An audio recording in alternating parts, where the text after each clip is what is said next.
Hi everyone, welcome to session 2 of Excel Basics.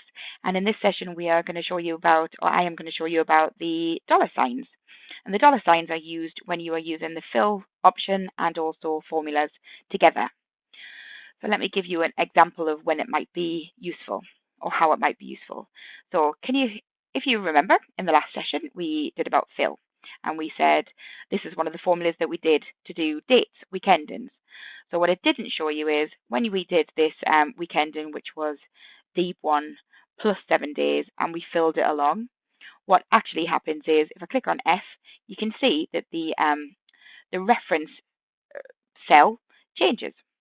And that's because that's what you want it to do. So you want to go from D1 plus 7 days, and then in F you want to do E1 plus 7 days, etc., etc., etc. And that's how you get the ongoing week endings.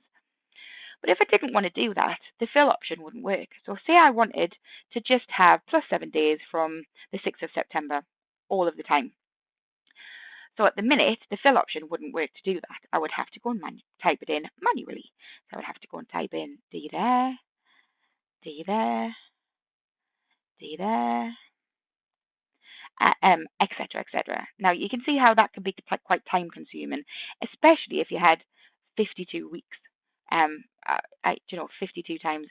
And if it wasn't dates that you were doing, if it was formulas on a spreadsheet that had thousands of rows, to have to go and type that in manually, you can see how that wouldn't save you any time at all.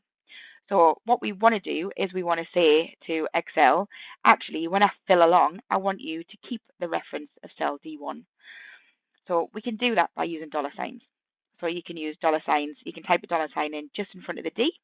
You can type it just in front of the 1, or you can type it in both. And actually, instead of having to type it in, a very quick way of doing the dollar signs is by pressing F4. So if I pressed F4 right now, you can see that it highlights both. It takes both the D and the 1 and puts a dollar sign in front of both. And that just means it doesn't matter whether I drag it down or drag it across, it is always going to reference cell D1. If I wanted it to never go anything other than D, then I would put the dollar sign in front of D. If I wanted it to go down and or go across, and do E, F, and G, but I wanted to keep it on column 1, then, row 1, then I would put the dollar sign in front of 1. So also the F4 helps with that, because when you press F4 again, it changes it to in front of the 1. Then if you press it again in front of the D, if you press it again, it takes it off completely. So I'm just going to put it back on again, press F4, press enter, and then I fill that along, and you can see that instead of changing, it has kept the D1, and that's the use of the dollar signs. And I can even do it like this. I can do it anywhere I want, and it will always keep it as cell D1 plus 7. Okay, now that is the dollar signs. Thank you very much, everyone.